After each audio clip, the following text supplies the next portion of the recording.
Let's hear from the coach. This is Behind the Beard with Bobby Smirniotis, Forge FC head coach and sporting director. Now, the woman who takes us there, here's Mackenzie Barwell on the Forge Audio Network. You get new shoes? Yeah, staff shoes. Staff shoes? Yeah. Those are so nice. I would like a little bit more color. Oh, yeah, okay, that's a little true. too monotone for me. I like my shoes. Okay, I'm going to skip ahead. I have one this or that question that says new shoes or new clothes, and I think that we could just cross that off the list now. New shoes. Yeah. Just add it to the collection. Makes clothes look better. Right? So you're going like more flashy shoes and then like No, chill? it doesn't have to be flashy. It's just something different all the time. Yeah, I've lost count. I can't believe you have more in the back there too, eh? Yeah, I think On Shoes should sponsor Behind the Beard. We need to get a shoe sponsor. Comfy. Okay, sorry. Right, we've been hanging out here. Yes. Yeah, we've been hanging out here for quite some time now. So let's get into it. Today we'll talk about York last weekend. Yep. Move on to Cavalry, but also talk about Garv's call up to the national team because that was just released today. And then, as I said, some this or that questions at the end. Sounds good. We're done with the debatable hamburger sandwich conversation. There's no debate. Okay, let's not go there. All right. 3-0 against York this past weekend. You mentioned in the post-match press conference that, it was a little easier not having came off a midweek match that was quite physically and emotionally draining. But, nevertheless, credit to the guys. They're able to come away with the 3 points. So what were some of the bigger takeaways from that match? Yeah, it was a performance that we needed, after the last couple of results in league play. We weren't happy with what we got out of that. And when you're playing at home, you need to get maximum points. And you don't want to drop anything here at home, and we've already done that this year, so it was important for us to get back on track. And tactically, I thought the guys were excellent. They commanded the game. They were in charge of the play from start to finish, and it's even better when you look back at the film after, because sometimes you walk out of the game, you've won 3-0, and you think it could be better. And then you watch the film and you say, okay, these guys pretty good. These guys did a pretty good job. Yeah. And that gives you a good momentum going into your next match. And that's the important thing. It's when you have a lot of positives in a game, you have 3 goals, you have 3 points, you have a shutout. Now you got something to keep on moving into the next one with. Yeah. That's interesting hearing your perspective after watching, because I get your reactions live on the sidelines as well, walking into half. Can't tell if you're happy or not, but then I guess in the moment it's harder to tell, right? Yeah. Emotion comes after 90 minutes. Yeah. Within the 90 minutes, it's you kind of stay focused the way we are focused right here. Okay, well, one of the things that you also emphasized before and after the game was controlling the match tempo. And I talked to Jas yesterday, and he said that he felt that that's something the team got progressively better at as the match went on. But he also noted the team's match management. He said he was really impressed by that. So for the casual fan who may not understand why you're not going forward every single time you get possession, can you explain a little bit what good match management looks like? Yeah, there's moments where you need to attack with the purpose of going to create a chance, scoring a goal. And there's moments where you're on the ball when you also need to rest. And the moments when you're resting on the ball, you're making the opponent work by moving around, by chasing, let's say, trying to get them out of position. Because there's 2 ways of doing it. One, you can do things with the ball, and one without. Without isn't as fun. I think all of us, when we were kids and we had a ball in our hands, we had fun playing. Or if we had it at our feet, we had fun. Once they took that ball away, what did you do, Mackenzie? I ran back to go get it. Right? You didn't. And that's what I'm going to do in staff soccer this afternoon. Yes, there you go. Yeah, but you're not as happy doing it. You want the ball, so you exert a lot of energy to try and get it back. So for us, we want to be able to maintain our balance in possession. And whether that's us trying to be aggressive to get to the opponent's goal, or that's us just being aggressive and trying to manipulate the opponent. And I think that's one of the things the guys did well in the last game. Yeah. Okay, well, before we move on to the Cavalry match, I want to point out a couple guys who are recognized in the CPL Team of the Week, and that was Tristan Borges, Kwasi, and Daniel Parra. Obviously, each of them having standout individual performances, but their dynamic has just been great. And one of the goals was that progression exactly, Borges, Kwasi, Daniel. So what are you liking about that dynamic right now? Yeah, well, I guess well deserved for the guys. It's always great for the players to get those that recognition. That recognition usually comes from something positive that's been done on the pitch with the guys. And it's just been great to see the guys not only coming together, but bringing their game to another level. And those are 3 guys that are consistently getting better. Kwasi playing in a new position these last 3 matches. Still growing into it, but we've seen a player in 3 matches with a goal and 2 assists, and being very positive in the front line. Borges again was very good for us, as he's been all season, and Parra's showing his offensive prowess as well. You know, he's a left back and he's an excellent defender, but he's a player we also knew when he was coming in here has attacking abilities in his game, and we want to keep on seeing more of it. So, you know, I think it's all confidence building for the guys. Yeah. It was funny talking to Daniel. I asked whether or not he's always been like a naturally offensive defender. And he said like in his youth days, the coaches used to tell him, can you please stop going into the forward position? You're playing center back. Yeah. No, here coach will tell him, keep on going forward. Yeah. You know, we've got a rest defense structure that takes care of the rest. And, you know, adding players into the line in front is always something we want to be able to do. And he does an excellent job with it. Yeah. Okay, let's move on to Cavalry now. Yes. There's not really too much context now to provide. I'm sure everybody has seen how competitive and physical these matchups have been, including obviously last year's final as well. So what is it about these 2 teams that always, you know, bring out the best in either side, or that matchup, I guess I should say? Yeah, I think sometimes just the natural way the season goes. You see, you know, the last couple of years we kicked off the season against each other. So that gives you something extra to play for. Teams, you don't want those 3 points. You know, last season we ended the season with our last 2 games against them. So again, very important matches. And I think, you know, this one, it's somewhere towards the beginning of the season, and it's an important game for both our teams.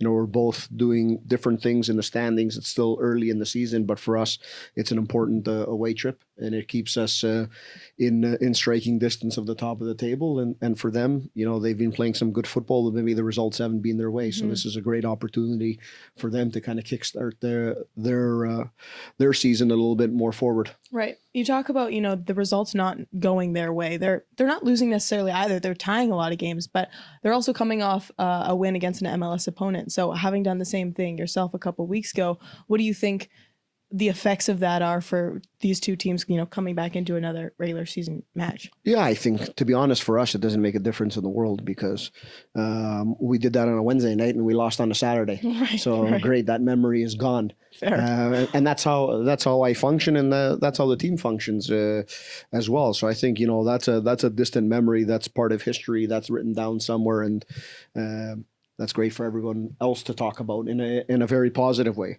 And then it's what you do next. It's why I always say it's nobody remembers what you did yesterday. They remember what you're going to do in the next one, and that's why the next game is always your most important match. You know, for every player, because for a player, that may be your opportunity to cement yourself in the 11. That may be your opportunity to score a goal, a crucial goal, to make a crucial save. So it's always about being in the moment, living in the moment. And I think that's the most important thing for our team. I feel like I could have seen that answer coming when I was preparing this question. I've heard that a couple times now. Always the next match that matters. Okay, as I said, I want to talk about Garv briefly because it was announced today that he got the call-up to the Haitian National team for the World Cup qualifier.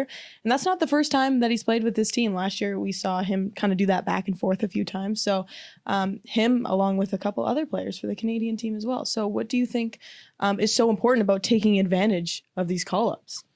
Yeah, for Garven, he's become a staple to the Haitian national team. You know, he was there last year playing in the Gold Cup, which is an official tournament for them, played all the matches. So, you know, he's an important player to the squad. And I think that just, you know, adds to his growth and his development as a player, you know, having these experiences. It's always tough. You never want to lose him from week to week action here, but you know, that's part of having good players. You know, it's you're going to see these guys go off and play in these competitions. And what we always hope as they leave is that they go into a situation, have some very good competitive minutes, keep themselves moving, come back here healthy and ready to go again. Because he's been excellent for us this year. Very good for us in Champions Cup. Obviously had a little bit of injury coming back from the last Haitian cap that kept him out of the first couple of games of the season, but he's been excellent for us since.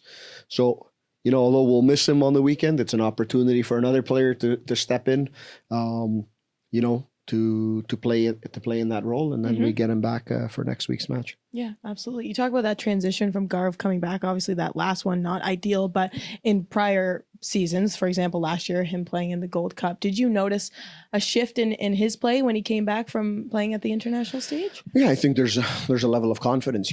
Every time you play against different competition, it's important. It's why I've always said, one of the most important things in this club every year is being able to play in CONCACAF competitions, to be able to compete very well in games outside of this league, because we play a lot of games within the league against the same opponents. It's that extra stimulus that keeps the player, a little bit more motivated. Right. And it's important. It's why we talked about 2022 being a year where we didn't have CONCACAF, and although the year ended up very well for us, there was a time period in that season where it was tough. It was tough for the team. Not competing in outside of the league. In the first year, we didn't play in CONCACAF. This year, we saw that excitement again that started the year off, and it's given us a very good, slingshot effect going into the season. The slingshot. There you go. Yes. Would you say that those external competitions or like external opponents, for example, like at an international stage, contribute to the mental sharpness just as much as like the physicality piece? Do you know what I mean? Yeah, there's both, because one, it's a lot of those games are, they're games you don't get back, as I say. So whether they're in a playoff type of game, a cup competition against Montreal, where it's 2 games and you don't get to see them again. It's either you move on or you're done. Same thing with CONCACAF. So mentally you're much more dialed into the game, and then we know physically, you're going to need 20 to 30% more output than a CPL game, and that gets you playing at a higher level, and you hope that translates into the following matches in league play. Right. Okay. There's one other thing I want to talk about, and that is a different competition that isn't soccer. It is golf. Golf. Yesterday. Golf. Sorry, we're really switching gears here. Should have gave you a warning. We had mini putt golf in our locker room. No, you did not. Area. When? Yesterday. Somebody brought something in. And are you serious? Yeah. I don't even know if it's there today. Is it one of those like things that roll out and then you just like put it into, or was it like a whole setup? No, what I mean? It was just something that was the length of the office here, and the hole. Yeah, 3 putters at the end. Yeah. You don't know who brought it in? Borges. Oh, for sure it was. Yeah. So him. Okay, this was probably in preparation for the little round they played yesterday afternoon. It was Borges, Bex, Noah, and Ali. So I asked them after practice today, who was the furthest under par, who was, the opposite. Yeah. And I want to see if you have the correct answer. So out of those 4 players. So here's the thing. Here's the thing right now. So you said who was the furthest under par? Mm-hmm. Okay. What does that mean? Okay. Sorry. Coach doesn't play golf. I was like, I may as well throw some golf. Under par is like 0, and then you're like -2 based on whether it's Come on, Bobby. The Canadian Open was just in Hamilton. What? Surely. I've played mini golf. Seriously, that's it? Yeah. Okay, well, Eddie gave me a crazy reaction when I brought up golf, so I thought maybe that was like a thing with the coaching staff. Eddie loves golf. Coach Joe loves golf. I'm going to go with Sounds like you're the odd one out. Coach Kit, myself, and Coach Nikos don't have a clue. Okay. Now, all 3 of us do have Greek background, so I don't know if that's something that's correlated. There's correlation there, but that's for another day. I think there might be a negative correlation. Could be. Okay. For this under par is like the best. You want to be as many strokes below par. So if it takes... Explain to me the scores again. Like if you're even on a hole, that's par. That's par. Yeah. So what's the birdie? What's the other things? Here we go. Okay, so let's say a hole is a par 3. Yeah. That means it should take you 3 shots to get in the hole. If you, I don't know, get a birdie, that means you're 1 under par. Okay. So I'm just guessing that I think Noah had a couple of those yesterday. So he would have had 2 strokes on a par 3. A bogey is vice versa. So it took you 4 shots on I think. Who bogeyed? I don't know. I don't know if that's the right verb. That bogeyed. I think you could say that. There you go. Do you know anything about whether or not they're good? Because I thought it would be funny to have you. I'm going to say that Noah Jensen can play golf. Yes, that's correct. Okay, not because he said something. Really? But he just looks like the silent assassin when it comes to things like this. Totally. Right? Yeah. But he just laughs his way through things and is like, there you go. Yeah. And is -7. Yes. Is that a good score? Well, that's very good. There you go. Yeah, like PGA level then score. Borges talks a big game. Okay. A big game. I don't know if he's good though. Right. So you don't know he lives Yeah. up to the talk. Okay. So we've Then I'll got. go with Ali and Bex in the middle. Okay. That's not a bad guess. How You're did they right score? on Noah. They I don't even know if they actually kept track, to be honest with okay. you. I was told Noah's at the top. Bex right underneath him, supposedly. Borges gave himself third place in that Gave ranking. himself. Yeah, which is like pretty Yeah. fair. He said Yeah. he was like close with Bex, but Yeah. Bex has But a better. he placed himself, not Yes, the others. that's true. Okay. And then Ali he's fourth, Yeah. not on the podium. But he also gave that ranking to himself, so honest crew. Yeah. He's an honest guy. And then Eddie overheard this conversation, and apparently he is an absolute weapon on the golf course. Yes. He says. Yeah. I think he's got the full, kit and Yeah, I'm sure he does. polo shirts and.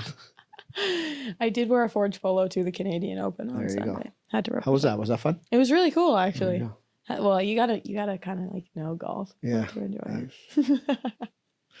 Okay, you ready for some Yeah. this or that? A couple questions, This or and then that. you're out of Here here. we go. Would you prefer to have a text or a call? Do you want someone texting you or calling you? Call. Should I start calling from behind the beard? Good for 2:30. And what if it's text? It's WhatsApp. Don't send me a text message. Why? I never get them. I never see them. I don't know. It's just random. You have an iPhone, no? No. Oh, see, that's your problem. Whoa. Whoa. I'll have to get Coach Joe in here Yeah, too oh. and ask you guys both a question. now. Oh, yeah, he's definitely against me on that, eh? No, he's all iPhone. Oh, all Mac. he's pro iPhone. I got a MacBook. Is that what it's called? Yeah. MacBook over there. Named after me. Actually. There you go. Yeah, no problem. New clothes or new shoes? Already got that. Shoes. Cats or dogs? If I had a choice, Yeah. dogs. Oh, you don't have a choice. Well, I wouldn't want either. Yeah. Okay. So if you're forced against your will to have Yeah. a cat or a dog. Yeah, dog. Okay, good. Their cats are unpredictable. Yeah. Whew. I really thought you were gonna say cats No. there. No. Thank Then dogs goodness. need work, and my kids won't take care of it, so I would. So, don't want either of them. But if it came down to it, Canary. a canary dog? No, a bird. Oh. I grew up with canaries. Are you serious? Yeah, You would want a canary? canaries. They're great. You grew up with a bird? Yeah. Did you have it in a cage? 2 canaries. My uncle had 100. Learning a lot here, eh, Mac? Are you serious? Yes. You're- What's so funny about canaries? You guys are going to need to do some work here. Huh? We had the plumbers coming in at one moment. They do a lot of editing. She can't control herself. We're trying to podcast here. Okay, 100 I'm canaries? just staring right down the barrel right now because I need to keep them occupied. Sorry, 100 canaries. I want to say give or take. What? Yeah, I Where don't know. did he keep all of them? His garage. You know, this is something you're just going to laugh for the next half an hour about. Or you're just trying to picture. They're not flying around in the garage. They're all in cages. And yes, I visited them. And he had a dog. It is the most outrageous thing I've ever heard. Yeah. You know what? Years later, I did ask my father. And then years later, I did ask my uncle because he ended up moving away. I'm like, what was it with the canaries? Because I was very young when he had them. And I guess he was breeding canaries. And Oh my god. yeah, he used to take him to bird shows. So we always had 2 canaries in my house because my uncle had 100. So he's like, here, just have a couple. Now somebody's going to ask, why are we talking about canaries? Yeah. How do we get here? Dogs or cats? Or cats. This actually Canaries. is the preferable pet. Canaries. Okay. They're great. They sing in the morning, sing at night. They're great. Pizza or pasta? Oh, I think I'm going pasta. Pasta. honestly. I'll probably go pasta. You'll do the 2 Pasta. course though? Pasta. Okay. 100 times. I did mention the word 100. You did I that got on you on purpose. Please stop. Sweet or salty? Sweet. Okay, me too. Staying in or going out if you... I didn't really ask you. Yeah. You suck. I just when I thought we were finding a co-host dynamic. This is great what we're doing. Sorry, what was the question? Well, I was answering sweet or salty. Oh, yeah, sweet. And then you... Sweet. Ice cream. Okay, we're done. That's it? Well, staying in or going out? If you have the option to do something fun, would you like to stay in or going out? What are you going out to do? I don't know. Hang out, see a movie, or would you rather watch it at home? So, when was the last time I went to a movie theater? Would be a good question. Ooh, when? Like a long time ago? I want to say at least 10 years. Oh my gosh. Why? Go to the movies. It's fun. See there. So if it's movies, then I stay home. Okay. Then I watch a movie at home. Yeah. Otherwise, it's go out. Oh. That's what I mean. It's context related. Okay, you're right. You're right. Sorry. Yes. Lack of context cues there. Okay. I'm not going to lie. That is all that I have for you. Okay. We took a lot of time. You want to talk about Canaries on the again? Canaries? No. All right, we're Thank good. you guys so much for listening to today's episode. Episode 6 next week. Hopefully on Tuesday. Someone can get it together by that point.